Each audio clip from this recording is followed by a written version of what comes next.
Cheers, thank you. Get straight into it. Thanks for coming along. I talk a lot about malvertising, different forms of advertising, the social engineering aspect of how people get adverts in front of you and everyone else, and myself included. And I thought it would be fun to talk about the ways that people get malvertising out there, the kind of tricks that they use behind the scenes to infect as many computers as possible. Where does the word malvertising come from? It's a combo, obviously, of malicious advertising. Malicious advertising, the use of online advertising to distribute malware or scams with little or no user interaction required. So that's what malvertising is. And in terms of the numbers, the bums on seats that you can affect with one single outbreak of malicious advertising. These are all websites that have been affected over the last year, 2 years. There's big names on there. MSN.com, monthly traffic roughly 1.3 billion. New York Times, 300 million. BBC, AOL, NFL.com. These are huge numbers, and a lot of the attacks on these websites, these portals, are very easy to pull off. There's no real financial outlay on the side of the scammer. And in terms of the companies that promote advertising, have their own advertising platforms, to give you an idea of the kind of problems that they run into, Google AdSense, they put out some stats a year or so ago. They haven't updated these, I don't think. So for now, this is the best we have to go on. So in 2005, Google chose to disable 780 million ads that they thought were, broke their terms of service, were rogue, malicious, pushed bad things.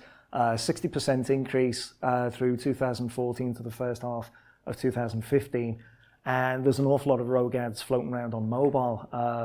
I think last time I heard something like 1 in 5 mobile users now have an ad blocker installed on their mobile device or their tablet.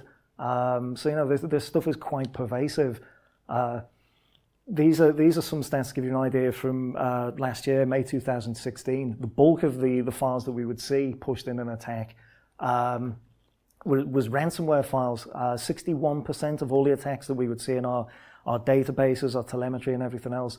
You get some generic malware, backdoors, and trojans, and all the rest of it. But the bulk of it would always be ransomware, and that's a trend that's carried through now to 2017.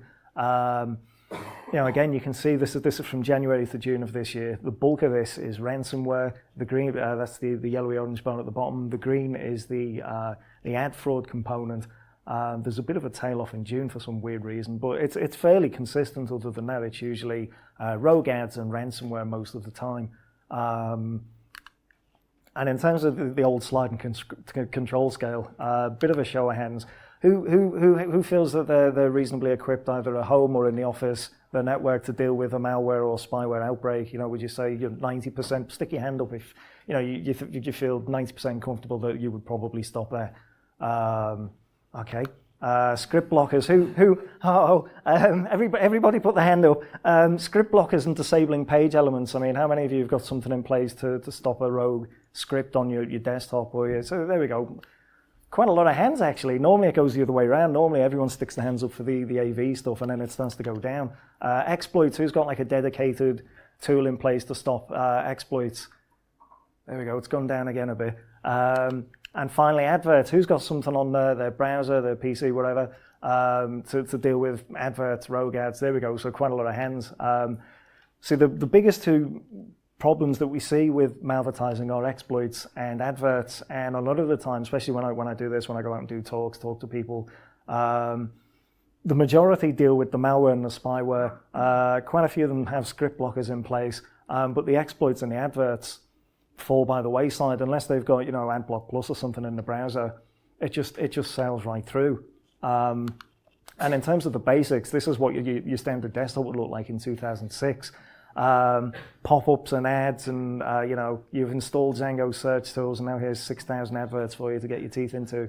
And it was all about as much bang for the buck as they could get. They would jam as many of these things on the PC in as short a time as possible, to make as much money as possible from the impressions. Occasionally you would get installs, but more often than not it was just ads galore, and there was no real subtlety to it.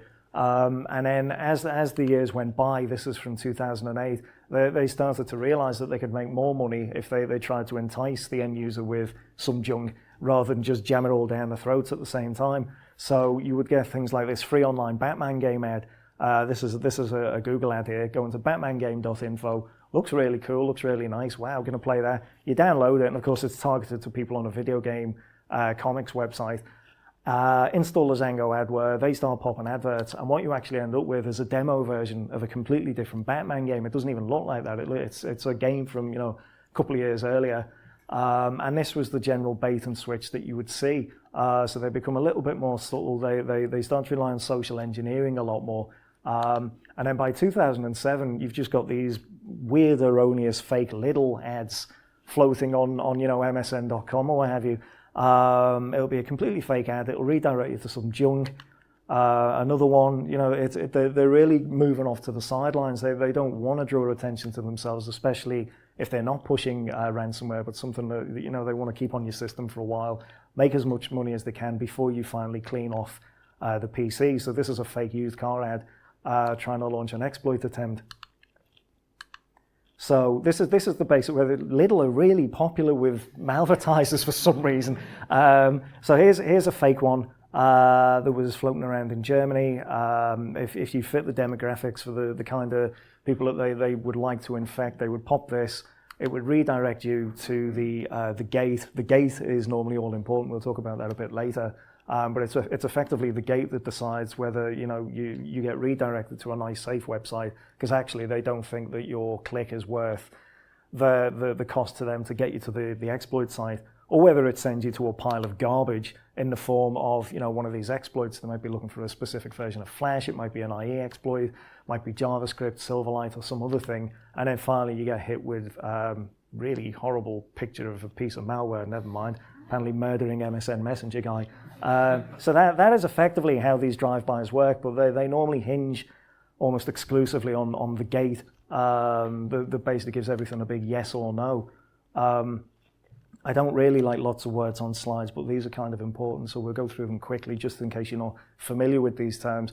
The publisher is the website, so if I've got a website and I want to put some ads up, I'm effectively the publisher that's displaying these adverts. The creative is the ad creative, so I, as the publisher, I'm going to roll out some creatives. They're just ads, but people like these words.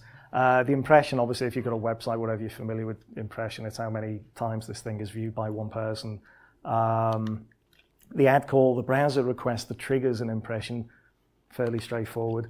RTB networks, these are real-time bidding auctions for each impression. So the way ads used to work is that you would have really elaborate, drawn-out ways of purchasing ads and buying units, and there were quite a few checks and things in place. I used to work with a guy that worked behind the scenes, a lot of ad networks, and saw millions and millions of dollars getting shuffling around the place every day. And it was, there were some checks and balances in there, but with real-time bidding, it's all pretty much instantaneous. So it's more akin to, say, stock trading markets, things like that, financial markets. So you will throw all these bids in real time, and it can go down to pretty much the nanosecond. Whoever gets the best bid in instantly displays their ads on the websites based on the keywords that they've chose, the demographics that they've drilled down into, which is great for the advertiser because you really get like a direct connection there with the person that may or may not buy your stuff. But it's also brilliant for scammers because it's all instant and it's very difficult to control these outbreaks when they happen. It's very difficult a lot of the time for the RTB networks to work out who exactly is pulling the strings. Are you a real ad agency? Are you a scammer? Is this all one big wind up to infect a bunch of computers? And the CPM is the cost per 1,000 impressions usually. So a scammer, depending on the network, a scammer can pay $5, $10 and get maybe 5, 6, 7,000 impressions for that one ad via one of these RTB networks. So there's a tiny outlay in terms of rolling these things out to victims. And they're in it for the long haul. You will see fake creative media buyer agencies on LinkedIn and other sites. They will have a whole bunch of genuine-looking Facebook, Twitter profiles. Some of them will set up fake business entities. They'll slowly but surely start to get in touch with the people, the known players in the ad space, the ad industries. And they're just working their way up to when they can actually get on some of these networks and push out some of these fake ads to people. And once the objective is completed, they basically torch these profiles to the ground and start again with the fresh batch. that they were cooking away in the background the whole time. So domain shadowing, how many people are familiar with domain shadowing? There we go, we got a couple. Domain shadowing is basically stolen identity. So this begins before the malvertising, before the dubious ad rollout. This is where, I don't know, you run a business, you run an ad agency, you might run a solicitor's firm, it doesn't matter. I'm going to send you a targeted phish campaign. I'm going to send you all sorts of dodgy links on Skype. I'll send you fake invoices. I'll send you fraudulent domain renewal notices. They're quite popular with domain shadowers. And as soon as I've got the login for your account, I'm not going to log you out. I'm not going to change it. I'm not going to send it to anyone. I'm basically just going to start logging in on your web portal and create lots of dubious subdomains. And then from there, I'll host the rogue adverts. I might host some of the malware files. And I'll just collect hundreds of these things over time. So again, if needs be, I can just burn them to the ground and start again. Meanwhile, the poor person with the website comes under immediate suspicion. They look like they were the one doing the scam. It's almost sort of money mule for websites. So they're very stealthy. They're very quiet. A lot of the time they favor HTTPS, which we'll go into. And it's very, very difficult to work out exactly who was behind this kind of scam. And obviously the legit business behind, that's getting the chain yanked, if you like, is the fall guy. And it's quite damaging to their brand reputation. So a lot of these guys, they will go off and make their own creative ads. They'll hire people in cottage industries to create really nice looking fake ads. They don't make them completely fake because a lot of the ad agencies out there will, they'll know if an image has been used for a scam, they've got ways to track down the image and, oh, that's been used for this malware campaign, we'll cancel that. So they will very subtly rework real ads. So these are all real ads that they've gone off, they've fiddled with, they maybe moved the logo around. Thompson's is no longer in-store and online, it's online and in-store, stuff like that. And there's a whole weird, wacky ecosystem of people being paid small amounts of money to come up with these fake ad banners. We've seen thousands of these things. And then once they've got those, they then start rolling them out on the shadow domains. So again, this is this legal firm from earlier on. Legit website. They even cannibalize the text on the site because they're so lazy. So the text that they will jam into the fake ad banners, they've just gone and lifted it from their website because why not? They shadow the domain using free SSL. So again, these websites, instead of just being a HTTP connection, they're encrypted, and we'll go into the reasons for that in a moment. They've got a 1x1 pixel tracker that hides the fingerprinting code, and then that chunk of code in the black box in the middle looks for certain security products, and if that security product is on board, again, they feel that it's less trouble to just leave the PC and go and affect somebody else because they don't want to waste the time, the effort, the cost per impression running into a roadblock because it had a sandbox on there. What else have we got on there? Kaspersky. And it's not just, AV tools like Sophos, whatever. They'll also look for things like Wireshark because they're not just looking out for regular home user with an antivirus installed. They're looking for security researchers trying to shut them down.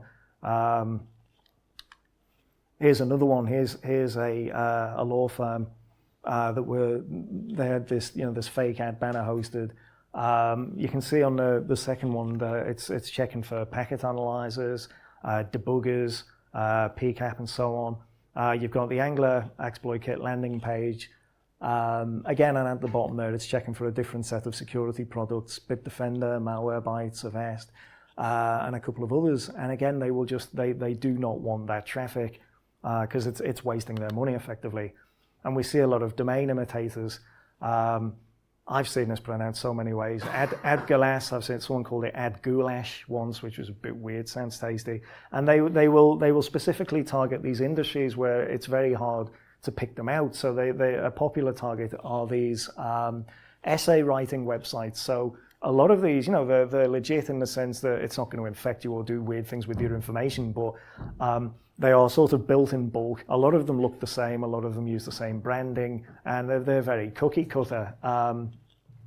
So these guys will imitate these websites. Again, you can see that they've set up a cert with a free certificate issuer. In this case, Let's Encrypt, and then they will push these websites via adverts. and they will try and redirect you here. So that you can see AdGulas down the side there. Eventually, we head off with Astrum exploit kit, then the landing page, and then they're trying to nail you with a flash exploit. And again, these are all from these shadow domains, these imitation websites, really sophisticated fingerprinting going on to make sure that they get the traffic that they want to infect. And again, cloned adverts, I mean, I'm sure if you see most travel adverts and most travel websites, they all look pretty much identical, and you'd see something like this pop up. This is a rogue ad clone from a legit site. You would never know that this was bogus, and then of course the iframe starts to work its magic, and they try to go about exploiting the system that's landed on this advert. So in terms of how they fly under the radar, everybody's moving to HTTPS now, which is great. It's all a bit more secure. It's a bit more difficult for people to try and snoop your traffic and all the rest of it. But what this means is this is an advert that is very commonly ad networks will just use HTTP. All the traffic is plain. So it's great for us because you can see the RTB network, you can see the DSP, which is the demand side platform. What that is effectively a type of tool that allows you to place your bets more easily on a real-time buying network. You can see the marketplace involved, the product, the various websites. A lot of the time you can see tracking code, which leads back to affiliates, so you can get them shut down. Everything is right there in plain view. So of course, then they do this and they move to HTTPS, and you can't see anything anymore. It's very difficult to track it down. You lose all those sorts of third-party tips because you do tend to get a lot of people who've been affected by one of these scams, and they will get in touch with a security company and say, this happened, I was on this website, would you like some logs? Brilliant, So it makes it very, very difficult when all that metadata has vanished, and that's why a lot of those sites are always trying to use the free certificate services. They will pay for them if they have to, but there's so many free cert issuers out there now that it doesn't really make much sense for them to spend additional cash. VPN traffic, they hate VPNs. So if you visit one of these ad networks, again, in the same way that they don't want you if you've got security tools installed, they also do not want you if you've got VPN running. So this is, you land on a website, you should have seen an advert, you're seeing this page because you're using an anonymous proxy. In order to protect our advertisers, we will not display real ads to the website owners. The real ads will be displayed to your regular traffic and will be paid. Brilliant, great, fantastic, I'm not losing money on these ads. So of course you visit the same website without the VPN and you're immediately redirected to a tech support scam. So, VPNs are a really weird way to combat a lot of the more common malvertising attacks out there. So they don't like those. So, for example, MagnaGate, this is an example of the way these gates fingerprint you. So here, we've got a website called roughted.com, which was part of an outbreak not so long ago. They issued these rogue adverts via the XML page there. You hit the MagnaGate, where it made a whole bunch of decisions about who you are, where you're coming from, really drills down into your browser, operating system, everything they can get their hands on to decide whether they're going to send you to the magnitude site and then the server waiting for you at the end. So it's very, very trivial as researchers to spoof aspects of your system. So a lot of researchers will, for example, they'll try and make the browser look like, for example, Internet Explorer, or it might be in a VM, it might be on a proper metal box, whatever, because they want to pop this IE exploit that they know is waiting at the other end of the chain. But with MagnaGate, they can look, for example, for the kind of fonts that you've got installed on the system. So if it sees that, oh, hang on, this person's got Mac fonts installed, why have they got Internet Explorer on? They will just send you off into the void because they don't want to waste time, because they know at that point that you're probably a researcher. Trying to get them shut down. So here we've got another MagnaGate check. This has been around since about 2012, I think, early 2013, and it's sort of developed as it's gone on. So this one's a bit more straightforward. They're looking for the Kaspersky virtual keyboard. So if you show up and you've got that running, which is obviously part of a security suite, they will send you away. They don't want your business. There it is, there at the bottom. Can it run Crisis? They even check for the name of some video drivers. This is a more recent one. This was one we found that checked for your local IP and then started digging into your various video drivers and a couple of other things. we're still not entirely sure why they were digging into this particular info on this scam, because it didn't ultimately seem to be relevant to what they were doing. Bitcoin mining? It's possible. There was none of that involved in the actual sort of junk that was deposited at the end, but it is possible that they are trying bits and pieces of these new techniques out on unrelated scams, and then they'll wheel it out properly next time. A lot of adware groups used to do that back in the day. Yeah, it's possible. It's possible. And I'll never know if this thing ran Crisis, but anyway. And of course, VMs. There's so many security researchers will fire up Windows XP in a VM, and they run the malware, and they're surprised when it doesn't work, because obviously so much malware now. You've really got to throw it into a sandbox, because it'll be looking for things like VM tools, virtual machine files and folders. Some of the pieces of malware out there will look for the default Windows XP background. I mean, I leave it up because I like it, but most people would get rid of it, so they know if they see someone running malware on an XP box with the standard nice green grass blue sky background, they know it's probably a research, and they know someone's trying to run the malware, and they'll do things like check for mouse movement. So they is the mouse just sort of not moving while they're off waiting for something to happen and stuff like that. And by the same token, some of the exploit kits, some of the malvertising scams will check for XP, and generally they don't want to know, because they have a suspicion that it's probably someone with a VM or someone with a real box that's testing to see what's going on. So generally, don't bother with XP if you're gonna dig into malvertising. So to the PR mobile, these are great. These are fantastic, because when you're dealing with malvertising, a lot of the time you butt heads with the ad agencies, the advertisers, and they're all very it wasn't us. It was it wasn't a big deal. It wasn't a problem. Everyone's at fault for running ad blockers, and it's all on them. So this is great. A small number of users were infected by malware. This is one of the common things that you always see when there's an outbreak. A site say, yeah, it was only a small number. It wasn't too many people. But most of these ad networks have no idea what the scammers are up to, which is what enabled them to push this junk in the first place. So this is one scam from a couple of years back, where this guy was pushing all sorts of junk via adware and adverts and things. Completely lost track of how many installs he'd had. The adware company that are supposed to be able to track and monitor how many installs have gone out, they couldn't really give a proper figure, and they've got actual systems in place supposedly to check for these things. And if I go off and buy a bunch of rogue ads, throw them out on a real-time bidding network, and 1,000 PCs are popped, they don't know. They've got no idea how many of these people are out there who are genuine, who are fraudulent. It's a nonsense for the most part. Only a few site visitors complained. I love that one. That's brilliant. That's because their PC looks like this by the time they finished with it. I don't know if they were expecting complaints by Smoke Signal or Carrier Pigeon or what, but after they've tanked the thing with ransomware and malware and all the other garbage, they're probably not going to get many complaints from the people that were immediately affected, because you always see they go for damage control, they get the quote out to the press, and then they never comment on it again. And the quote goes out, within 6-7 hours, and then they just hope nothing else comes up afterwards. And most people who would have been affected by this thing, they just go off, complain, fix the PC, roll back, whatever, and then it doesn't come up again. And I'm sorry, but this is what a lot of people's PCs look like. I only stick with 2 or 3 browser windows at a time, because this drives me nuts.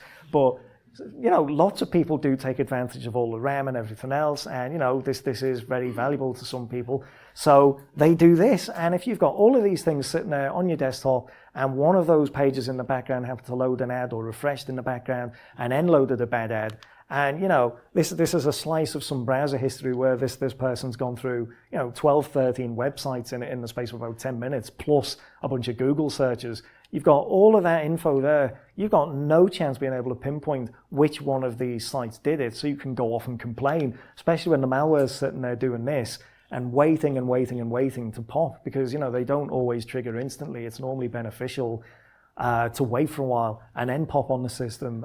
It always seems to surprise the ad networks and the ad organizations that they actually seem to know what they're doing and they don't actually want to be caught in the act. So in the same way that you'll stick a piece of malware in a sandbox, and the sandbox sort of distorts the malware's idea of time, space, and everything else.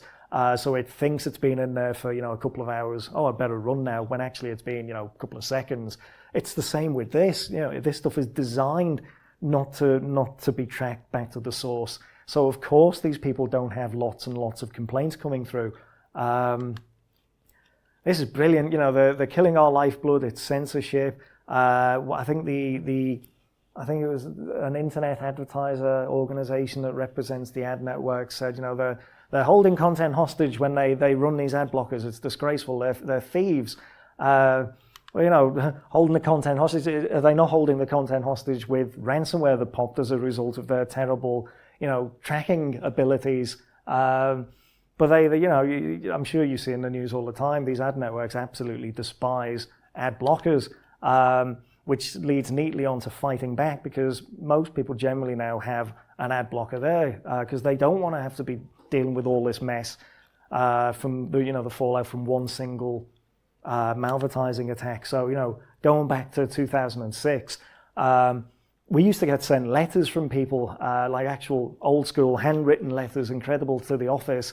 And you try and read these things, and we got one from one of the so-called mom and pop stores in the middle of nowhere in rural America, and it was this 3-page tear-stained missive from this lady who was, I saw you guys talking about this stuff on the internet. I'm at my wit's end. Every time we try and sell a product on our website, we get these Zango pop-ups and these direct revenue overlays, and for a cheaper sale, and we lose the sale and we're going out of business, and what can you do? And you're sort of sitting there with these letters going, oh God, what can you do? And as with many things in tech over the years, the website pornography people sort of led the charge. So when these adware vendors started to get on the radar of the porno sites and start costing them sales, they started to plonk some code on their web pages. So you'd arrive on these websites with Zango installed, and the same as the scammers not wanting the researcher traffic. They didn't want anyone hitting their site that had Zango installed, because ultimately it was costing them money. So that you would get sent away to this page. They would tell you to install Zone Alarm. This stuff is rubbish. We don't like it. Uninstall it, and then you can come back and see all the pornography you've ever wanted to. And this, these kinds of arguments raged back in the day. They still do now. And, now in 2016, browsing is incredibly schizophrenic. This is from one website popping 2 messages simultaneously. On the left, the site saying, nobody likes ads, we know this, but without ads, we can't exist. Please pay us money so we can continue to give you content. And then at the same time, if you've got AdBlock Plus installed, they're telling you hide targeted messages. This site's been known to show targeted messages if you have us installed. Do you want to hide the targeted message? And this is very confusing to people just trying to go about the business, browse some websites and not get infected with garbage. So you get these ad blockers. I think that's correct. So this is an extension that you visit a website now, and it's you get the paywall, or you get the screen saying we need this money to survive. Please block your ads, and then you can view the content. So people started this weird cottage industry of blockers. So you would install this tool. It would claim that it would bypass the detection in place on the website and allow you to see the content without being hassled or blocked or anything else. So of course, a lot of these were actually rogue and installed malware themselves. This one specifically, we installed. We went to one of the websites that it was supposed to bypass, and we got possibly the world's biggest "you've got an ad blocker installed, go away" message I think I've ever seen in my life. So this one wasn't very functional, and a lot of them actually were just designed to push malware. Ironically, by some of the Malvertising groups. So there we go. And in fact, there was a company that provided code to webmasters not so long ago, where you could display these messages to people saying, you've got an ad blocker, please switch it off. And they were spearphished. They were completely popped, and then their code was altered and pushed out to all the people that were running the code to say, you've got an ad blocker installed, please turn it off. to redirect everybody to a piece of malware. So it's really quite bizarre. The sort of the turns that the great blocker wars of 2016-17 have taken, quite frankly. And malvertising is a bit of a weird one, because you think back to the first slide, we said malware and scams, because traditionally malvertising is all about the malware, but we're seeing quite a blurring of the lines in terms of what would be considered malvertising. We're going to look at some stuff now that I would consider malvertising, even if there's no malware specifically involved. So anyone familiar with direct-to-bill payments? Thank goodness. Okay. So these are, you're out and about, you've got your phone, you want to pay for something. It might be a charity thing, it might be tickets to something, anything really. But you don't want to mess around sticking in your card details on your phone, because it's a pain. You don't want to fill in your home address and everything else, because it's a nightmare. How do you pay for stuff, especially if you don't want to throw in your card details? These direct-to-bill services allow webmasters, so they're the merchants effectively, to set up shop, and then you can use their service to pay for something online with your phone, and the payment is taken directly from your mobile phone network, and they then pass the cost on to you. So generally there are very rigorous checks and flows with these things, because obviously it would be a scam fest. So this is a good example of it. So you have to physically enter in your mobile number, hit buy now, you'll be sent a confirmation SMS, and then you have to click the link to confirm that yes, I want to pay this money. And that's generally how these things operate, or to be more precise, that's how these things are supposed to operate, because lots of these things were getting jammed into rogue adverts in 2015. So actually, it's been going on for years. It's incredible. You look on forums, people complaining, oh, my money's been taken from me, I don't know what happened. And you see people kind of look at these cases where they've posted on forums, oh yeah, sure, pull the other one. But no, this actually happens. Scammers were able to bypass some of the less rigorous direct-to-bill services.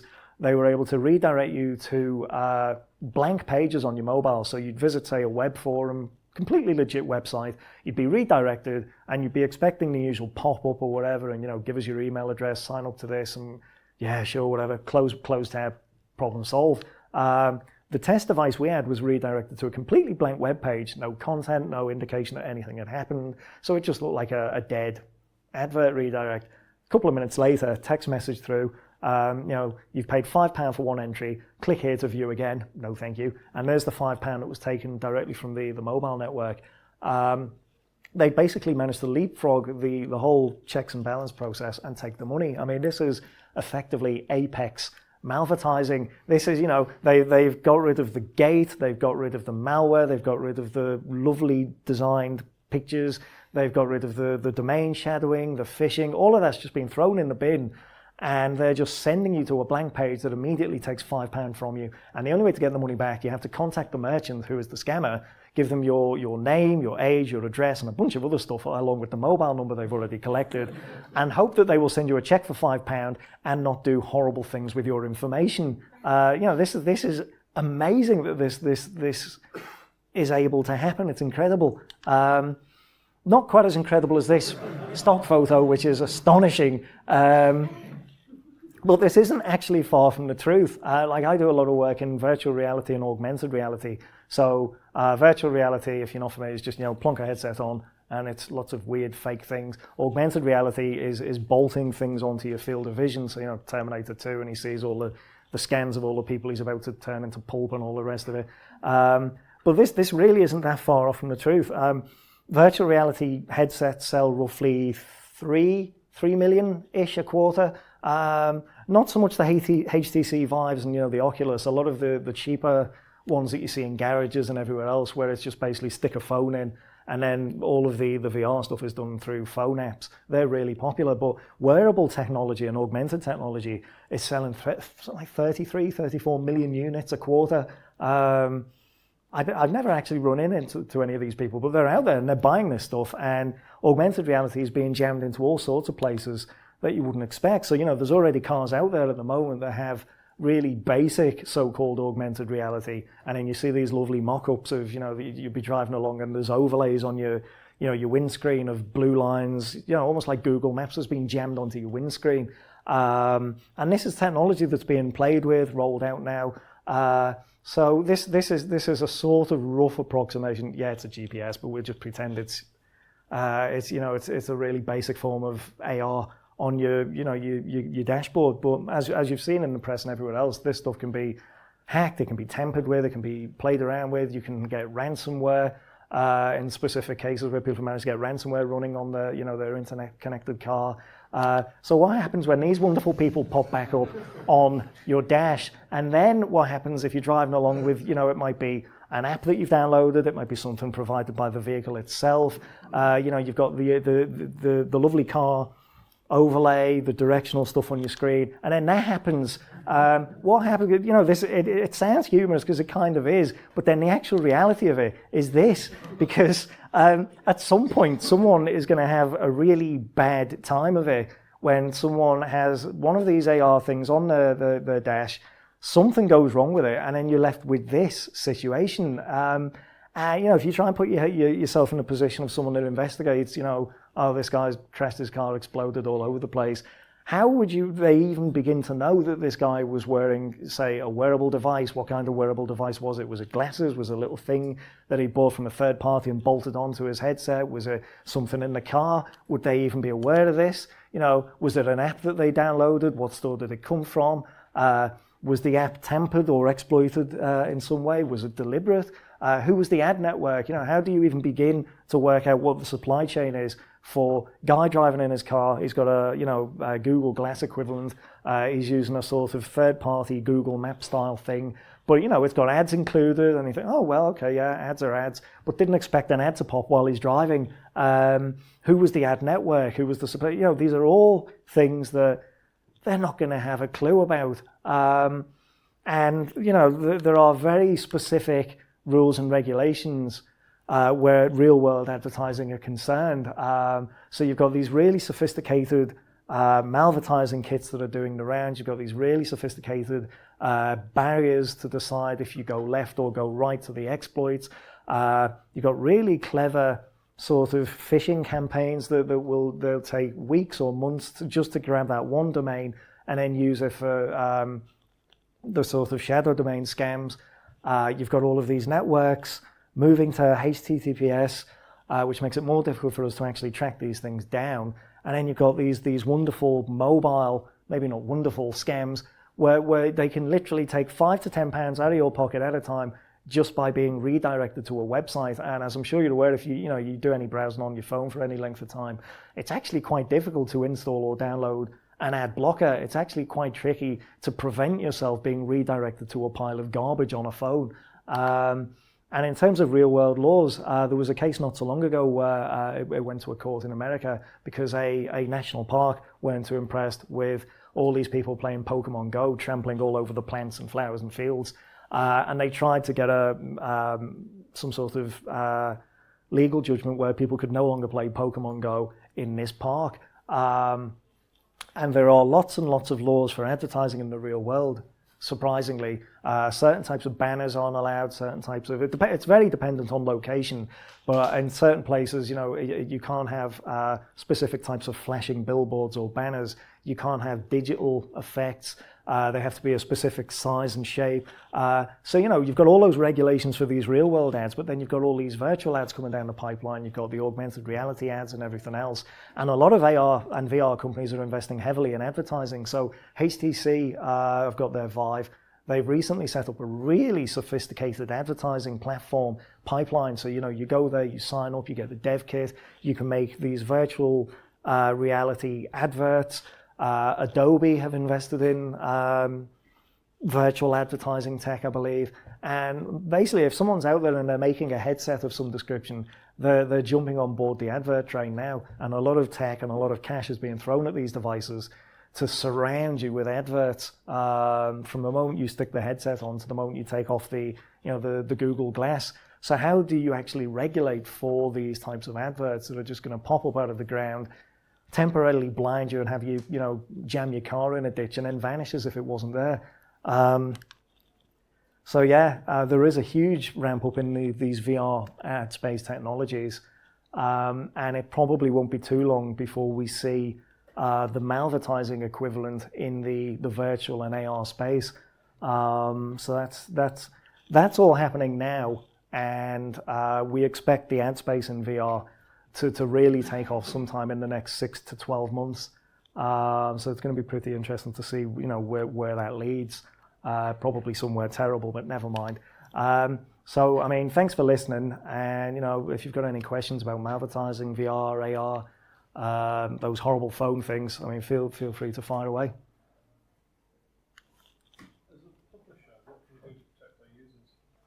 Okay, as a publisher, what can we do to protect our users? One of the things that we tend to see is either very unrealistic sort of game plans set out by the website. So, they have these huge screeds on their website where you will never get infected by us. All our traffic is 100% legitimate.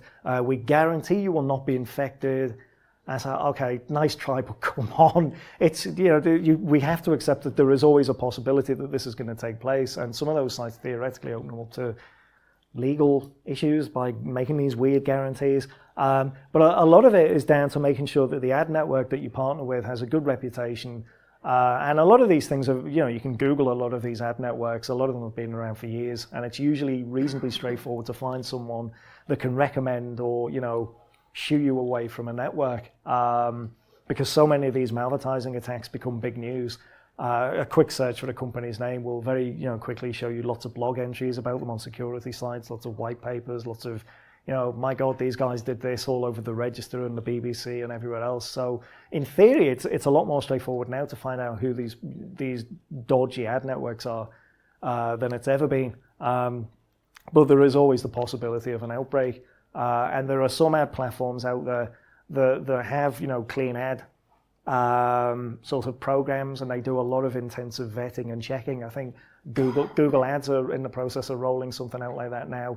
The Internet Advertising Bureau, the IAB, that might not what the IAB stands for, but the IAB are doing something similar. So if you are a publisher, I would suggest plugging into those sources and seeing what kinds of programs are actually being rolled out that will help to keep your visitors safe ultimately. Anyone else? So from a protecting users' IT or security perspective, what do you see the future and best way of doing that going forward? You spoke about some of the block wars, is it DNS, is it security products? Where do you think the future lies in that space? Yeah, I mean, so basically, how do we secure people and protect them from these things? I mean, obviously, ad blockers are great, but they're not so great to roll out in a corporate environment. Most ad blockers don't have a sort of central control panel where you can roll out AdBlock Plus to 600 people and keep it all updated and all the rest of it.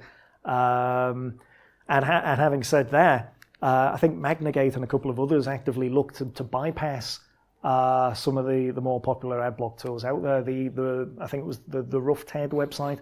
That was part of a campaign that actively tried to bypass ad blockers. And even though a lot of the more popular ways of avoiding Malvertising were deployed on test machines in those cases, it still always managed to either dial back home or pop an ad. In those cases, you'd be redirected to a nice ad rather than a horrible ad. But generally, it's with most things, a nice layered approach with all these various tools or an all-in-one, if you can get it, for the time being is the best way to do it. Obviously, with most of the junk being pushed by these things being ransomware, a good backup policy is essential, but a sensible backup policy is even better, because you've probably seen in the news there's been cases in the States where hospitals and police stations have been compromised, and then they had backups, but they had to pay the ransom because the backups were an absolute mess. It was just hundreds of folders with files randomly placed all over the place, and it was a disaster, and it was actually cheaper and more cost effective to pay the ransom. So you're going to have good backups and not just sort of rubbish backups. Anyone else? Okay, brilliant. Well, thanks for listening, and come over and ask me anything you want.